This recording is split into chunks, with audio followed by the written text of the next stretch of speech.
지금 화면에 보시면 아마 제가 전 시간에 잠깐 그림 그렸던 거, 총 매출, 매출 원가, 매출에 대한 총이익, 이게 우선 1달러 된 거고, 그 다음에 이제 판매관리비에서 이제 이 부분을 빼면 영업이익이 13% 남는다라고 되어 있으시죠? 네. 이거는 우선 아까 제가 매출, 원가, 지금 여기 급여와 임금에 보면 인건비 이런 부분 아마 나왔을 거니까 체크해서 보시면 될 것 같아요. 수요경영비, 뭐 복리후생비 여러 가지 있긴 한데 제가 정리했던 뭐 어차피 다 그거랑 묶이는 부분이기 때문에 자 칠판에 보고 원가 관리를 할 수 있는 방법을 말씀드리겠습니다. 왼쪽에 보면 BOH, FOH라고 되어 있어요. BOH 간단한 영어입니다. Back of the house.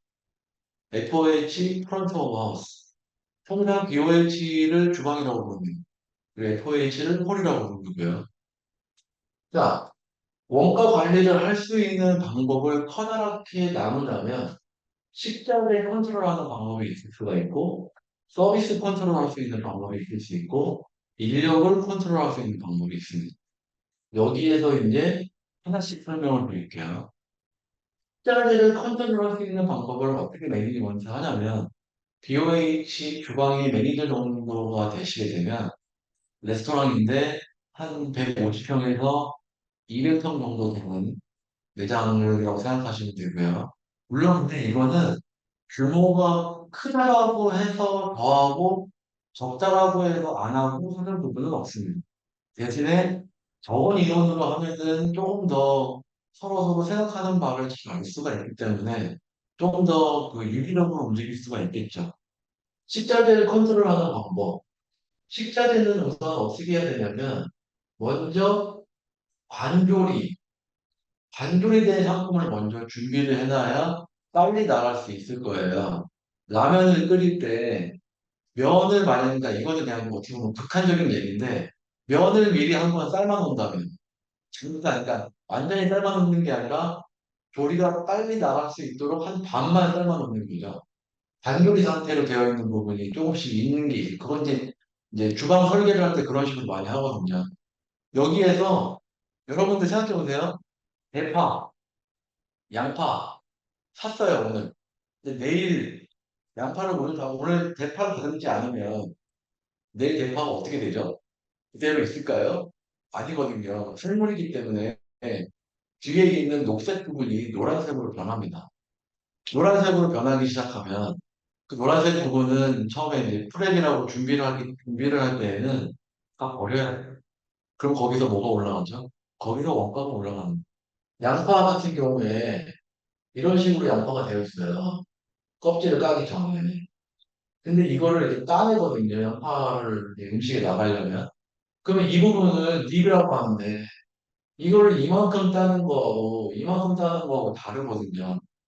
이걸 어떻게 관리할 거냐. 가끔 음식물 쓰레기통을 뒤집어 엎습니다. 레스토랑 주방에서는. 뭐 직원들을 감시한다고 생각하면 뭐 할 말이 없는데 원가를 줄이고자 하는 방법 중에 하나예요. 가끔 보면 이만큼 자르는 사람들이 있어요, 양파를. 그러면 통상 메뉴 그 원가를 체크를 할 때 양파 하나를 하면은 양파 하나가 다른 메뉴 몇 인분을 만들어낼 수 있는 거라는 계산이 나오거든요. 근데 만약에 딥을 이만큼 땄어요. 양파가 이만큼 날라갔어요. 그럼 거기 메뉴에 대한 원가가 전반적으로 다 올라가게 되어 있다고 생각할 수 있겠죠. 그래서 트래시 어짓을 하는 거예요. 그리고 그 다음에는 푸드 어딧. 푸드 어딧이라는 거는 푸드를 검사한다는 뜻인데 아까 전에 이 반조리 된 상태. 예를 들어서 샐러드가 나와야 돼요. 샐러드가 나와있는 통상, 양상추, 로메인, 청경채 뭐 이런 정도의 야채가 같이 조합이 돼가지고 샐러드가 나가는데 만약에 청경채가 어제 들어온 거다. 어제 들어온 거에 대한 신선도를 오늘 나갈 때 어떻게 파악을 하죠? 우선 눈으로 봐서 그 식자재의 최상의 품질 상태를 알고 있어야 돼요. 예를 들어서 청경채가 좀 약간 좀 그 심지가 있고 좀 딱딱하고 뭔가 이파리가 푸릇푸릇한 부분에 대한 이 부분이 있거든요. 근데 이게 하루가 지났어요. 하루가 지나게 되면 뒤에 녹색 부분의 이파리가 시들시들 해버리면서 이제 심지가 조금씩 더 세지거든요. 그럼 만약에 이 샐러드가 그대로 음식할 때 고개가 나갔다. 그럼 여러분들이 만약에 그거 먹었을 경우에는 어떻죠? 첫 번째, 컴플레인을 제기한다. 두 번째, 컴플레인 제기하는 걸 괜찮으면 그냥 문을 아예 그냥 먹히고 그리고 그 다음에 그 매장에 안 간다. 가 되는 거죠. 우리 집에 샐러드가 하루에 몇 개 나간다. 그거를 메뉴 믹스라고 하기도 하고요. 프로덕트 믹스라고 합니다. 그래가지고 피닉스라고 부르기도 해요. 소스라는 시스템이 있죠. 포인트 온 세일이라는 약자인데 여러분들이 커피 먹으러 가거나 음식점에 가거나 스타벅스에 가면은 코스에다가 누른 다음에 코스를 누르고 계산을 하면 그걸 믹스라고 하거든요. 프로덕트 믹스는 그 코스가 처음에 매장을 오픈할 때 오픈을 하고 마감할 때는 마감 버튼을 누르게 되는데요. 근데 마감할 때 그 마감 버튼을 누르게 되면 그 중에는 그 마감 버튼을 누르는 순간 코스 종이가 길게 올라오면서 그날 나가는 메뉴 믹스에 대한 부분은 다 나옵니다. 오늘 아이스 아메리카노가 몇 개 나갔고 그래서 프로덕트 믹스를 매일 체크하다 보면 예를 들어서 엑셀 같은 프로그램을 이용해서 뭐 오늘 25일, 26일 아이스 아메리카노 몇 개 하다 보면 이쪽에는 에버리지가 나오겠죠. 에버리지가 나오게 되면 거꾸로 계산을 하기 시작하면 발주량이 나올 거예요. 그날 발주. 그러니까 외식도 과학이죠. 그럼 거기에서 우선 제가 단 뭐 몇 가지 정도의 예를 들어서 주방에 관리하거나 관리해야 되는 부분이 트래시 어딘, 푸드 어딘, 그다음에 발주량 이 정도가 있습니다. 우선은 제가 더 내용 여러 가지 예시를 들면 더 내용이 많지만 우선은 맛배기로 이렇게도 관리를 할 수 있다라고 말씀드리는 거고요. 그 다음에 서비스에서 컨트롤할 수 있는 방법. 여기에는 교육이 정말 중요합니다. 홀에서 있는 사람들. 서비스는 FOH라고 하시면 돼요. BOH는 식자재 이런 식이 될 거고. 그러면 서비스에서 여기서 교육이 정말 중요하다는데 교육이 왜 중요합니까? 가끔 보면 여러분들 경험한 적 있을 거예요. 내가 주문을 했는데 주문을 한 대로 안 나왔어요. 다른 음식이 나왔어요. 두 번째, 주문을 했는데 홀에 계신 분이 안 눌렀어요. 주문을 안 했어요. 그럼 음식도 안 나오고 늦게 나오죠. 그 다음에 주문을 아예 안 하는 경우가 있어요. 이런 부분에 대해서도 시간이 걸리고 쿨타임이 늘어나고 그럼 고객한테 컴플레인 듣고 그러다 보면 매니저나 담당이 가서 죄송하다고 얘기해야 되고 죄송하다고 얘기로 안 끝나면 여러 가지 쿠폰을 제공해야 되고 그러면 원가가 올라가는 경우입니다 그리고 F 이 서비스 컨트롤을 잘 교육이나 훈련을 잘 못해놓게 되면 전반적인 마케팅에 의한 고객들이 들어와도 다시 재방문을 하게 만들어야 되는 부분이 마케팅인데 그 부분이 약간 소홀해질 수밖에 없는 거죠. 그러면 여기서도 원가가 올라갈 수밖에 없는 거예요. 그러면은 여기를 해결할 수 있는 방법은 뭐냐? 인력 컨트롤을 어떻게 해놓은 거냐가 제일 중요해요. 그래서 직무 설계가 중요한 거예요. 메뉴 설계도 중요하지만 우리 매장의 주방에는 몇 명 근무하면 되겠다.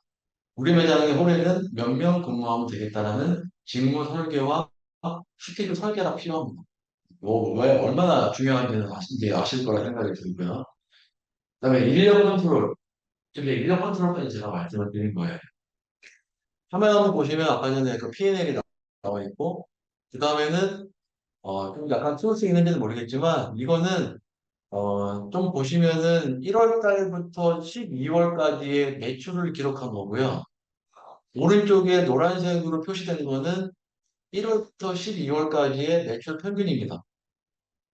그리고 이 밑에 있는 그 월별 지수를 보시면 월별 지수는 평균에 대해서 매출이 차지하고 있는 지수예요.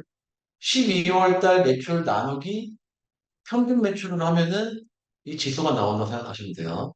지금 이거는 매출 버젯 잡는 법이에요.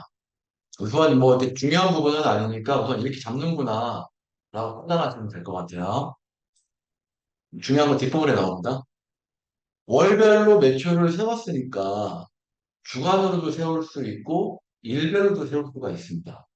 어느 매장인데 6월 달 1일부터 20일까지의 목표 매출액이 나와 있어요. 그리고 실제로 얼마 액추얼 했는지에 대한 달성 매출액이 나와 있어요. 그 달성률이 얼마나 됐는지에 대한 부분이 나와 있어요. 이 부분은 전에 있는 이 월 매출의 목표, 그리고 주간의 목표, 일 목표라고 생각하시면 될 것 같아요. 외식은 과학입니다. 이런 정도의 데이터를 계속해서 운영을 하시게 되면 외식업 해가지고 적자 버틸 일은 없을 겁니다. 그래서 그 다음에 보시면 그 아까 매출에 대한 식자재를 얼마나 샀고 주류를 얼마나 샀는지에 대한 일일 원가가 나옵니다. 잘 보이시죠? 일일 원가가 나와요. 그럼 식자재 합계가 나오고 일일 비율이 나와요. 이게 일일 원가라고 생각하시면 되죠. 뭐 이런 부분을 자세하게 여러분들께서 알길 바란다는 건 아니라 원가 조절을 하면 이렇게라도 할 수는 있습니다.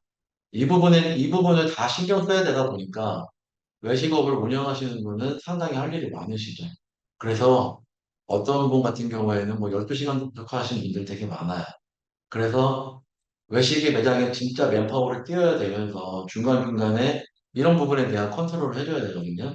이 부분에 대한 부분 대부분 점장들이 이 정도는 할 줄 알아야 돼요. 그래서 뭐 예를 들어서 6월 1일 날에는 실질적으로 계획 세웠던 거는 계획했던 거는 260 정도인데 290만 원 정도로 해가지고 그날 식자재 들어온 게 물론 식자재가 이날 1일 날 들어온 게 1일 날 쓰지는 않아요. 2일 날 쓸 수도 있어요. 그런데 이제 이런 식으로의 원가 컨트롤이 들어가야 원가가 잡히기 시작합니다. 그래서 월 말에는 최소한의 식자재를 시키는 거예요. 그래서 월별로 계속 마무리를 들어갑니다. 그런 식으로 관리가 들어가지 않으면 이게 뭐랄까요? 잠깐이라도 손을 놓기 시작하면 원가가 바로 풀려버려요. 어떻게 보면 이게 계속해서 뭔가 지속적인 관리가 필요한 부분이라고 말씀드릴 수 있고요.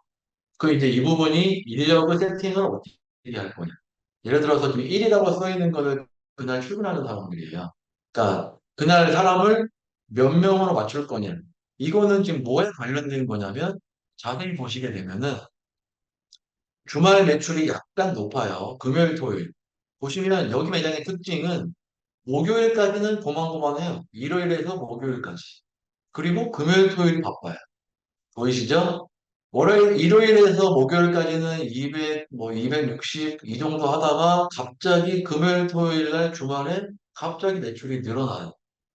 그렇게 생각하면 인력을 세팅을 할 때도 인력 세팅을 할 때도 금요일, 토요일을 빨간색으로 해놓고 금요일, 토요일 날 많이 나오게 만들어야 된다는 거죠. 그날 매출 목표에 따라 인력 세팅을 다시 해야 돼요. 그러니까 쉬는 날이나 이런 부분을 각자 체크를 할 때 왼쪽에 그러니까 저기 그 교환의 화면에 스케줄에 보시면 색깔이 칠해져 있는 사람들이 아르바이트생들이에요. 그리고 색깔이 없는 사람들이 정직원입니다. 그 부분을 체크해 보시면 스케줄이 매출 높은 날짜 요일에 맞춰져 있어요. 일요일하고 목요일 만약에 인건비 컨트롤을 못 하시게 되면 금요일 토요일 날은 어쩔 수 없이 다 나와야 되는 거고 일요일하고 해서 목요일 날 쉬는 사람이나 이런 부분에 대한 세팅이 안 끝나면 금요일 토요일 상당히 힘들어집니다. 인원이 이제 그 계속해서 근무를 했기 때문에 지쳐버리는 상황이 발생할 수 있고 여러 가지 상황이 발생할 수 있어요. 그러니까 인력 세팅도 이런 식으로 진행을 하는 것이 올바르다고 볼 수 있습니다. 지금 제가 보여드리는 거는 뭐 문제를 내거나 숙제를 내드리거나 그럴 거 아니에요. 그럴 거는 아닌데 우선 이렇게라도 관리를 해야 외식업의 매장들이 관리가 되는구나 판단하시면 될 것 같아요. 네, 그 정도로 말씀을 드리는 겁니다.